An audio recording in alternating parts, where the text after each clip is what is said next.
के हरिओम बोल के आभास करा के चला जाता है।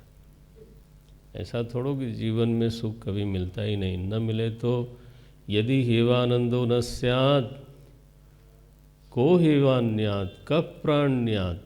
श्रुति माता कहती हैं जीवन में आनंद न होवे तो सांस नहीं लेगा कोई।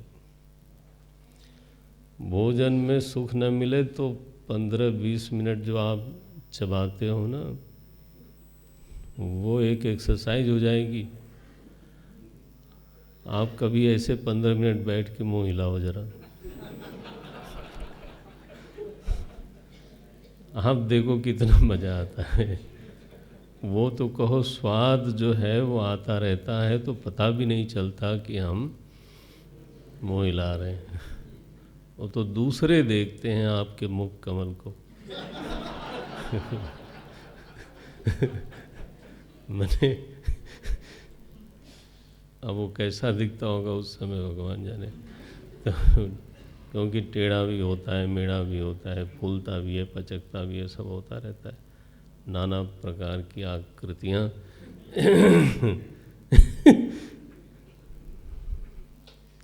तो वो तो हर चीज़ में उन्होंने, अगर हमें जैसा सुख चाहिए था वो नहीं मिला,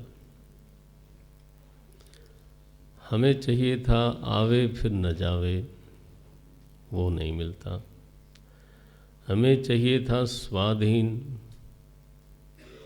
वो नहीं मिला, क्योंकि वो तो फिर 15 की कसरत करो तो थोड़ा सा आके मिल के जाता है। वो क्या एक गाना है, बड़ा सुंदर लगता है मुझे, मैं कई बार सुनता हूँ अगर आता है तो। क्या जिंदगी तुझसे नाराज नहीं, जिंदगी हैरान हूँ मैं, तेरे मासूम सवालों से परेशान हूँ मैं।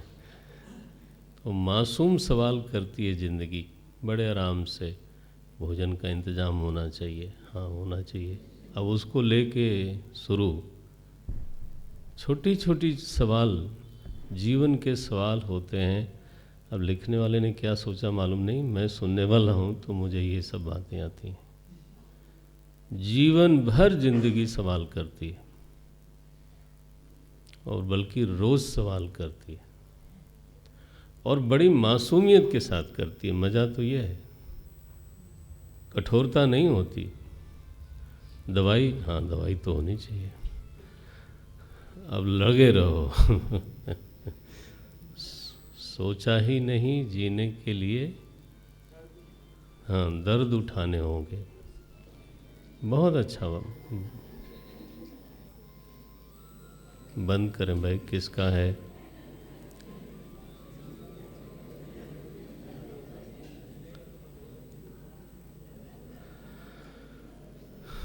कश्चित ब्रह्मचारिण, कस्यचित ब्रह्मचारिण। और इतना तेज मोबाइल में आवाज आती है। राम राम राम।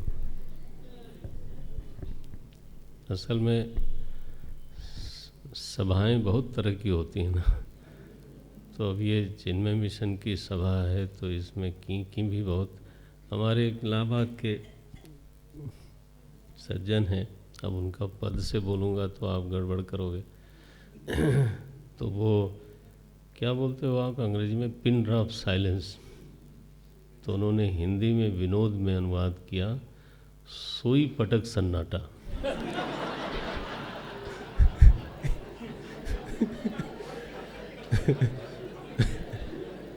उन्होंने कहा भाई हमारे चिन्मय मिशन के सभा में सुई पटक सन्नाटा होता है। क्या शाबाश, व्हाट ए ब्यूटी। ऐसा अनुवादक हो बंटा ढार कर डाले। लेकिन वो मज़ा आता है, मुझे मैं भी सुनता हूँ तो।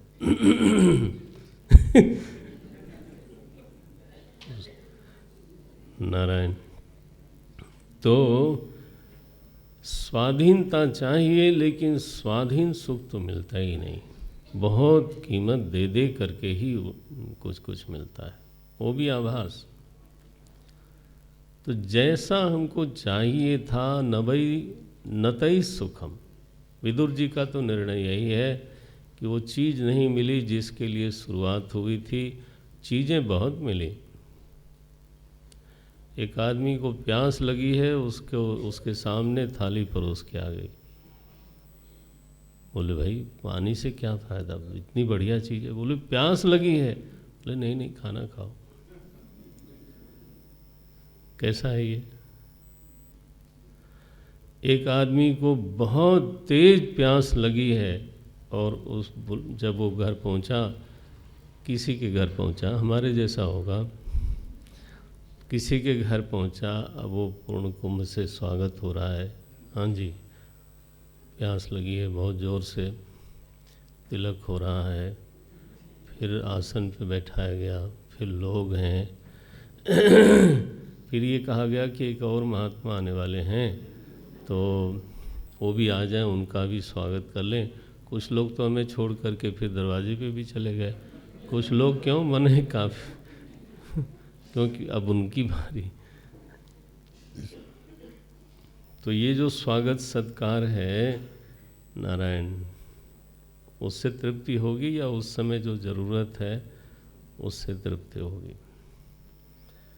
तो मेरा जो प्रयोजन है वो पूरा न करके उसके बदले में परिवार दे दिया, उसके बदले में घर दे दिया, उसके बदले में डिग्री दे दी, उसके बदले में यश दे दिया, यही ना यहाँ लिखा नतई सुखम। उसके बदले में क्या क्या दिया, ये ले लो। अरे मैं जो मांगता हूँ वो क्यों नहीं देते? बोले नहीं, उसको क्या करेंगे, ये लो ना, इसमें क्या बढ़िया बात है। कुर्सी है, कुरसिक है, महाराज जी ऐसा बोलते थे ये कुरसिका है इसलिए कुर्सी कहा गया फिर उसका विवरण किया क्यों कुरसिका है। अगर सच्ची रसिका, भाई मोबाइल बंद करो तुम, ओए उसको बंद करवाना बगल में, इतना ज़ोर से मोबाइल उसका बजता है। तो बोले क्योंकि ये कोई भी बैठे उसको अस्वीकार नहीं करती, इसलिए रसिक नहीं है ये, निष्ठावती नहीं है, व्यभिचार नहीं है, इसलिए कुरसिका, इसलिए सही नाम रखा है इसका, कुर्सी कुरसी नारायण। तो चाहे जो मर्जी मिलती जाती है नतई सुखम, और हम चाहते हैं दिल से कि दुख जाए और फिर कभी न लौटे, वो कभी नहीं हुआ। जाता है, ऐसा थोड़ा नहीं जाता है, नहीं जाता तो प्रयत्न छोड़ देते, प्रयत्न करवाता रहता है, लेकिन बस वो जाके आता है। भगवान मैत्रेय ऋषि को बोलते हैं, भगवान मैंने जीवन का एक बड़ा ये सच देखा, तो मुझे लगता है कि कर्म और कर्म से प्राप्त होने वाला जो कुछ है वो जीवन का उद्देश्य नहीं हो सकता, जीवन का पर्यवसान इसमें नहीं है।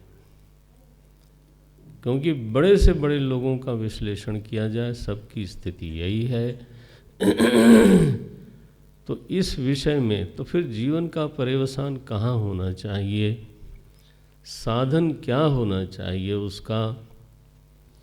यद अत्र युक्तम भगवान तन नह बदेत, तब वो जो उचित है इस विषय में, जीवन के साधन के विषय में, जीवन के लक्ष्य के विषय में, जीवन के पर्यवसान के विषय में जो उचित है वो हमको बताइए।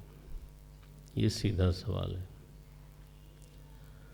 जो साधन हमको मिला है कर्म है, वो जो फल हम चाहते हैं वो सुख है, जो फल हम चाहते हैं वो दुख निवृत्ति है, लेकिन वो साधन असमर्थ दिखाई देता है।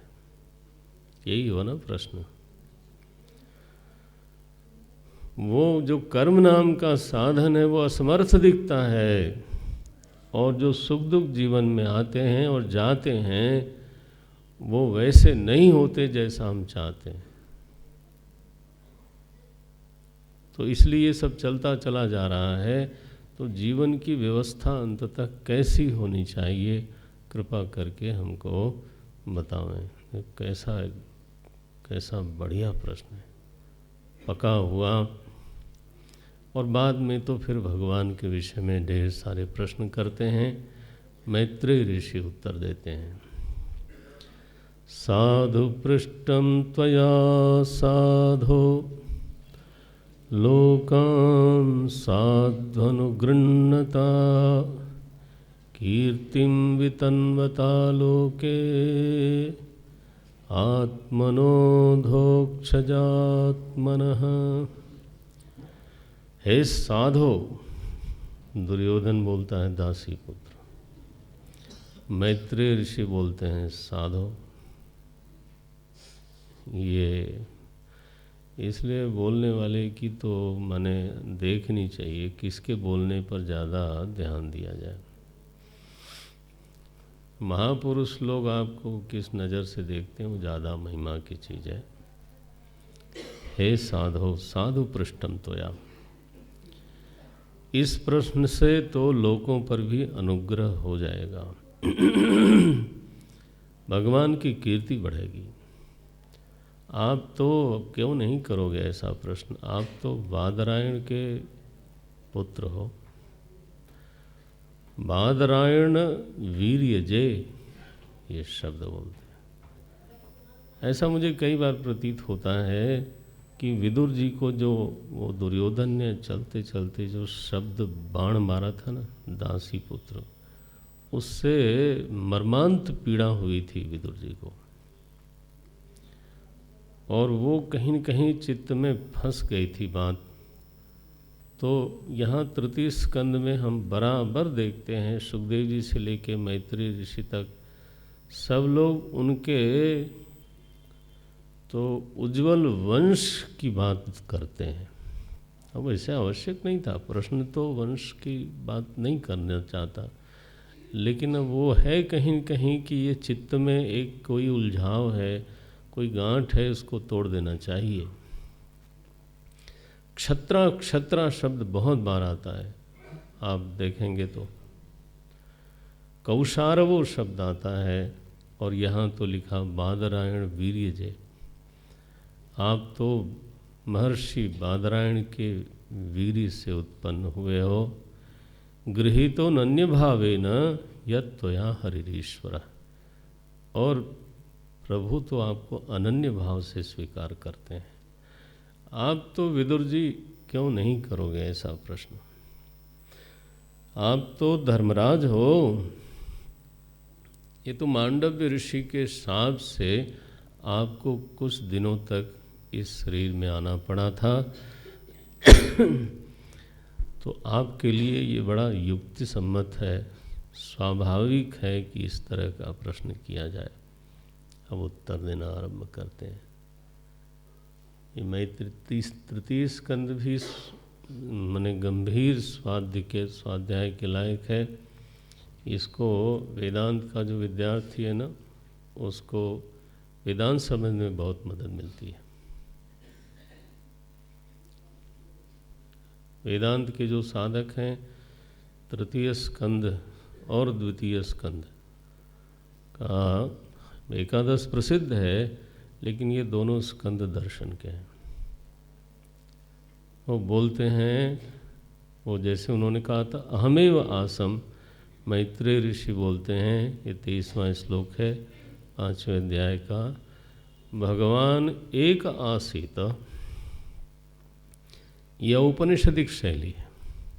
आत्मा वै इदमेक एव अग्र आसीत नान्यत किंचन मिशत।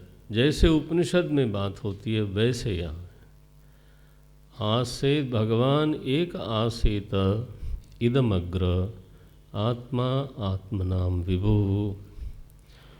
वही आत्मेच्छा से, स्वीकृति से उसने मति को स्वीकार किया। वही मति भिन्न मतियों से भिन्न भिन्न रूपों में जाना जाता है। लेकिन पूर्व में अगर बिल्कुल कारण अवस्था में जाएं अग्र अवस्था में जाएं, कारण भी क्यों कहें, तो केवल एक चिन्ह मात्र सत्ता थी। सवा एष तदा दृष्टा, वह चेतन जब दृष्टा बना, देखें ये 24वां, सवा एष तदा दृष्टा, जब दृष्टा बन करके वो देखने लगा तो चूंकि उसके अलावा कोई था ही नहीं, तो ना पश्यत दृश्यम, दृश्य देखा ही नहीं उसने। क्यों? क्योंकि वो स्वप्रकाश केवल अकेला था, एक राट। तो चूंकि उसको दृश्य नहीं दिखाई दिया, क्या बढ़िया बात कही, चूंकि उसको दृश्य नहीं दिखाई दिया इसलिए वो अपने को असत समझने लगा। ये हमारे वेदांत के साधकों में बहुत बार सवाल आता है कि साक्षी का बोध भी बुद्धि सापेक्ष है। यदा यदा बुद्धिवृत्ति स्यात् तदा तदा साक्षी, बुद्धिवृत्ति न हो तो साक्षी का बोध क्यों होगा? तो क्या होगा फिर? शून्य प्रसक्ति। यह है स्थिति। ये दृश्य नहीं देखा तो अपने को ही असत समझने लग गया। मैंने असंतम इव आत्मानम। तो मैत्रेय ऋषि से विदुर जी ने पूछा, आंखों आंखों में पूछा कि महाराज फिर असलियत क्या थी वहाँ? बोले उसकी शक्तियाँ सुप्त थी, दृष्टि सुप्त नहीं थी। सुप्त शक्ति, ये शब्द देखें, सुप्त शक्ति ही असुप्त दृक्, दो चीजें हैं ना। शक्ति सो गई, दृश्य नहीं रहा, लेकिन जो दृंग मात्र वस्तु है, चिन्ह मात्र वस्तु है, वो तो है। वही चिन्ह मात्र वस्तु का दृष्टा बनना और दर्शन शक्ति संपन्न होना, ये माया है। अरे दृष्टा को मैं परमार्थ कह रहा था, ये देखो क्या बोलते हैं, सवा एतस्य संद्रष्टु शक्ति ही सदसदात्मिका माया नाम महाभाग। चिन्ह मात्र होवे तत्व है, लेकिन दृष्टा होवे तो बिना उपाधि के दृष्टा क्यों? दृष्टा होवे तो दृश्य की अपेक्षा से ही होगा। दृष्टा होवे तो उसको, दृष्टा माने क्या होता है भाई? ज्ञाता संगोपाधिक जो चेतन है उसका नाम है, जो अपने ज्ञान से प्रभावित होता हो, ज्ञान का मान करता हो ज्ञाता। जो ज्ञान से अछूता अप्रभावित रह जाए, असंगता बनी रहे, तब हम उसको बोलते हैं, उसी ज्ञाता को बोलते हैं दृष्टा। विचार करना। जब ज्ञाता असंग होता है, माने अपने ज्ञान से जानता है लेकिन जानी हुई चीज से प्रभावित नहीं होता, तब उसको ज्ञाता कहने की बजाय आप क्या बोलने लगते हो? दृष्टा। लेकिन आखिर वो उस समय भी ज्ञाता ही है, केवल उसमें एक असंगता डल गई। इसलिए साक्षिता जो है वो अनुसंधान की प्रक्रिया तो हो सकती है, परमार्थ नहीं। देखें, माया है वो, बस इस चेतन के साथ यह जो माया जुड़ी, कालवृत्त्या तो मायायाम गुणमय्याम, फिर गुणों में विक्षोभ हुआ और यहाँ से फिर महत की उत्पत्ति हुई। फिर से मैत्रेय ऋषि सृष्टि का वर्णन करते हैं, सर्ग का। महत से त्रिविध अहंकार की उत्पत्ति हुई, त्रिविध अहंकार से फिर पंच महाभूत की उत्पत्ति हुई। ये तो प्रकृति में परिणमन हो रहा है। और उपहित होता जाता है चेतन तो उसके नाम बदलते जाते हैं। सारे जीव जो लीन पड़े थे उनका संस्फुरण हुआ और जीवों के अनुसार बाद में ब्रह्मा जी के द्वारा फिर सबको देह, तरह तरह के नाना नाना प्रकार के देह प्राप्त हुए। जब इस तरह से सृष्टि का विस्तारण कर रहे थे मैत्रेय जी, तब विदुर जी ने एक सवाल किया।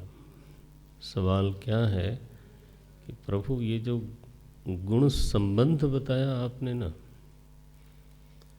चेतन का दृंगमात्र वस्तु का गुण संबंध बताया, 7वें अध्याय का दूसरा श्लोक है। ये मेरे ख्याल से ये हो नहीं सकता। लीलया अपि ये शब्द लिखते हैं। ब्रह्मन् कथम भगवतः चिन्मात्रस्य अविकारिणः लीलया चापि युज्येरन् निर्गुणस्य गुणाः क्रियाः। गुणों से और गुणों की क्रिया से, आप कहो लीला से, आप कहो अपनी मौज से, बोलते हैं ना लोग, इच्छा मात्रम प्रभो सृष्टि कारिका में है। ये लीला क्रीड़ा, बोले मुझे नहीं लगता है कि लीला से भी अविकारी चेतन का गुणों के साथ अथवा गुणों की क्रियाओं के साथ संयोग होगा। ये तो विचार से लगता ही नहीं है किसी तरह से। और ये लीला और क्रीड़ा तो बच्चों में देखी जाती है। मुझे कहाँ खींच के क्यों ले जा रहे हैं इधर उधर, ये बोलते हैं। क्रीडायाम उद्यवो अर्भकस्य, अर्भस्य, अर्भ माने बालक, ये बच्चों का खेल है। भगवान क्रीड़ा करते हैं, घर बनाते हैं, घरौंदे बनाते हैं, तोड़ देते हैं, ये सब ठीक है, एक धरातल की बात कही जा सकती है, वो नहीं है। मैत्रेय ऋषि बहुत प्रसन्न हुए, वाह वाह, विदुर जैसा शिष्य हुए। बोले विदुर जी बिल्कुल नहीं हो सकता, सही कहा आपने।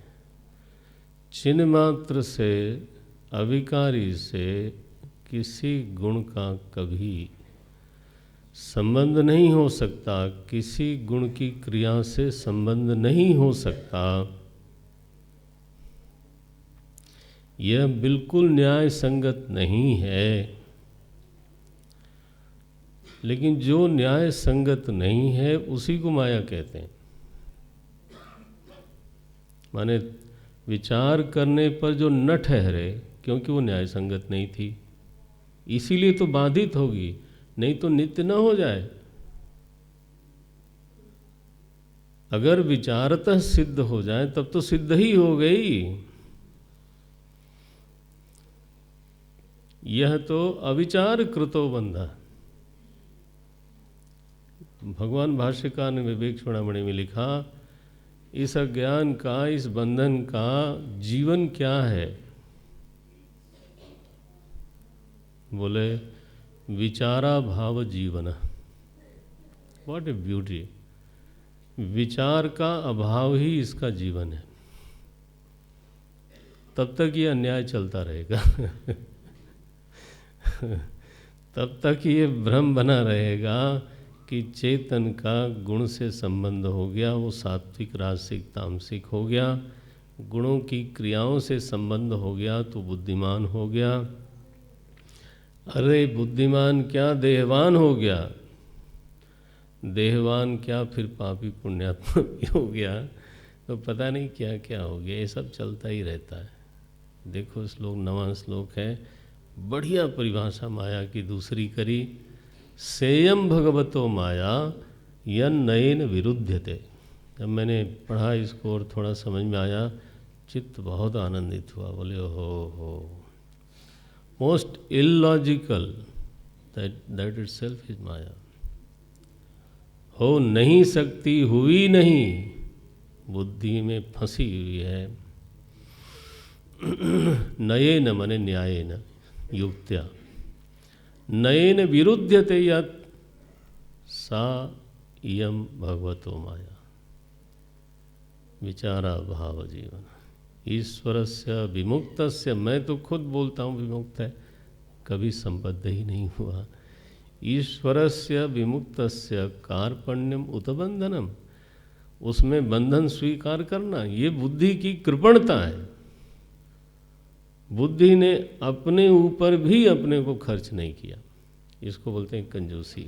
हाँ, कंजूसी तो तभी होगी ना जब मैं अपना धन अपने ऊपर न खर्च करूं, ये हो ना, तो चेतन को बंधन हो गया। ये तो बस इससे बड़ी कृपणता हो नहीं सकती। विदुर जी ने कहा महाराज मेरा संशय छिन्न हो गया। संचिन्न संशयो मह्यम, ये 15वां श्लोक है। इतनी सी बात में विदुर जी ने कहा महाराज मेरा संशय छिन्न भिन्न हो चुका है, अब सगुण में भी मेरी बुद्धि धावती, दौड़ती है, चलती नहीं। निर्गुण में भी चलती है, सगुण में भी चलती है। अब मुझे कोई चिंता नहीं। अब तो आप जरा विस्तार से बताओ, यहाँ तक कि अवतार की बताओ, अवतार में लीला बताओ, कौन सी घटना कैसे घटी। अरे बोले तुम समझ चुके हो कि क्या हुआ क्या नहीं हुआ। बोले फिर सुनना है तो यही सुना जाए।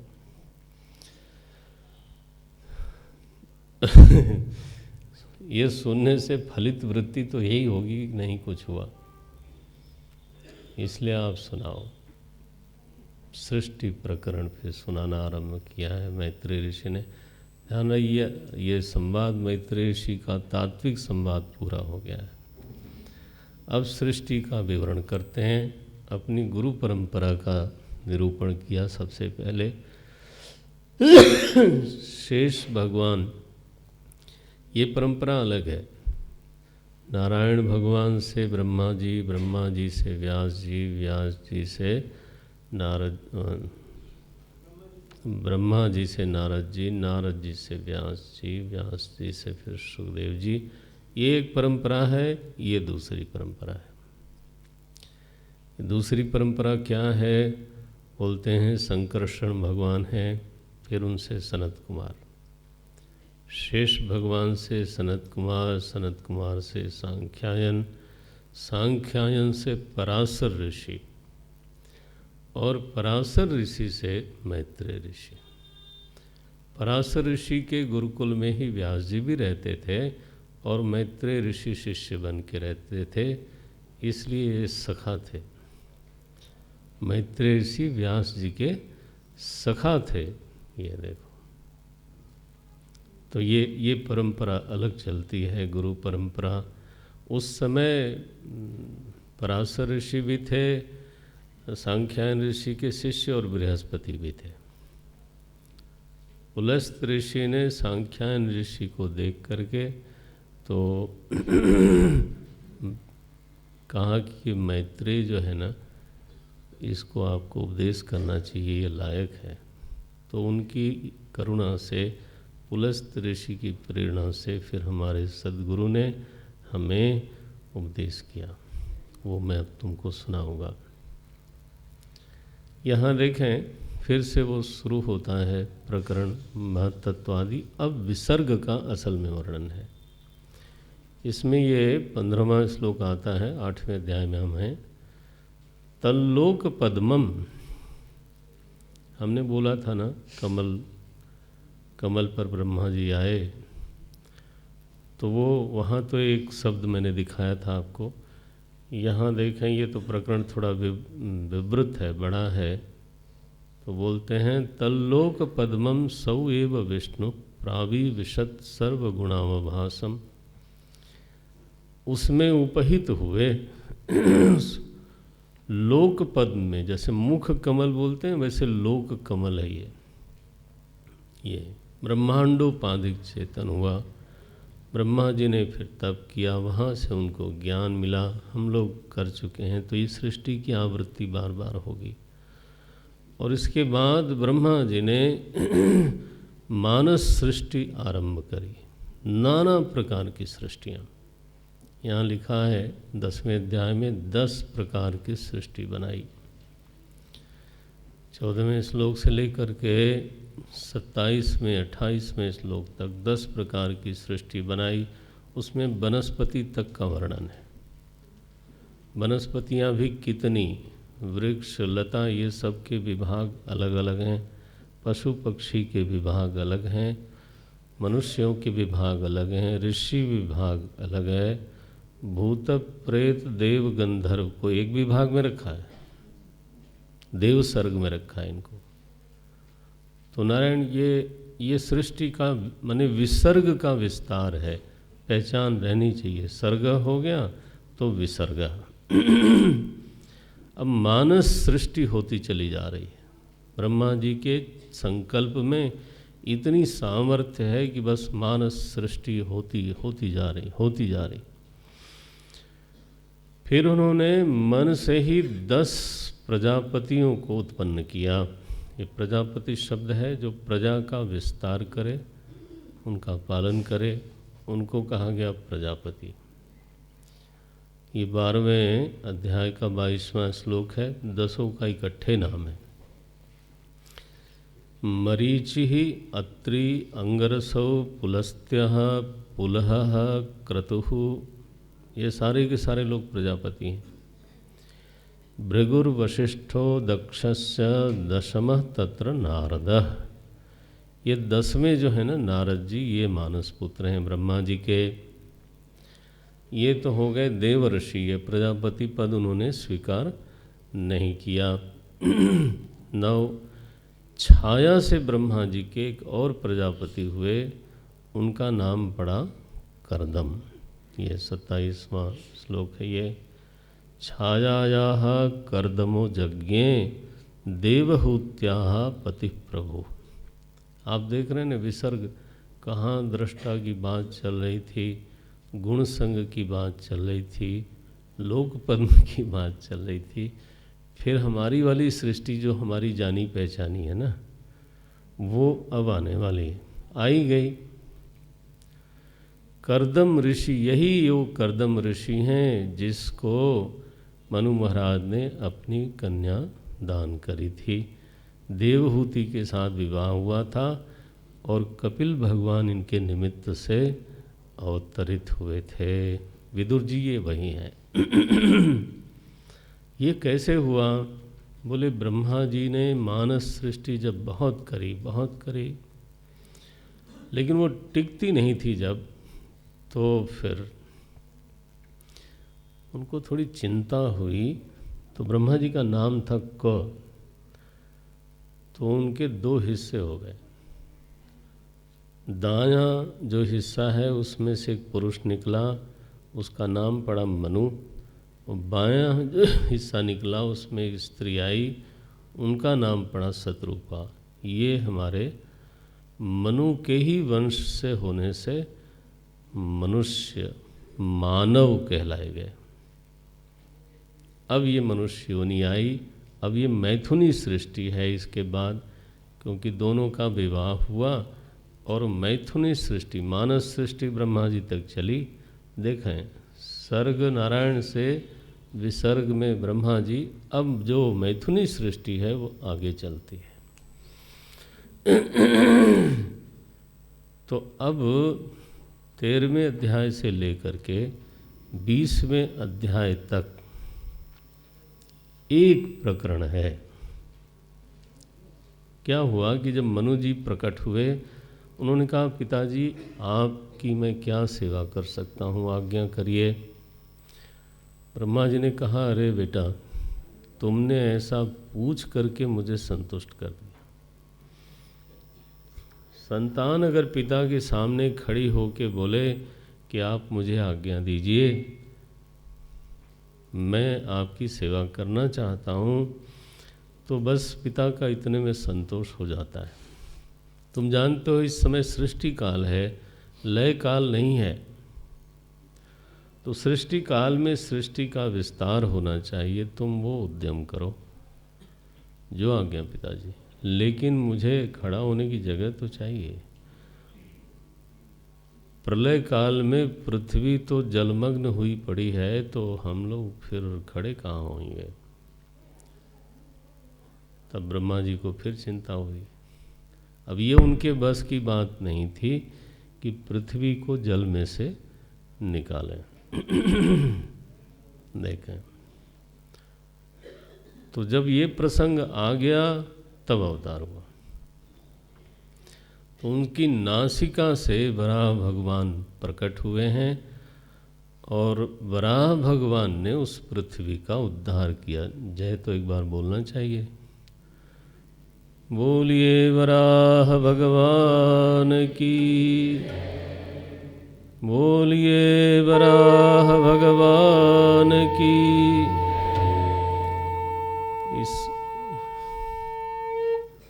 इस अवतार का जो विवरण है संध्या काले वयम पश्यामः पुनः, लेकिन यही निमित्त बना और फिर जब पृथ्वी स्थापित हो गई तब फिर मानवीय सृष्टि आगे बढ़ती है।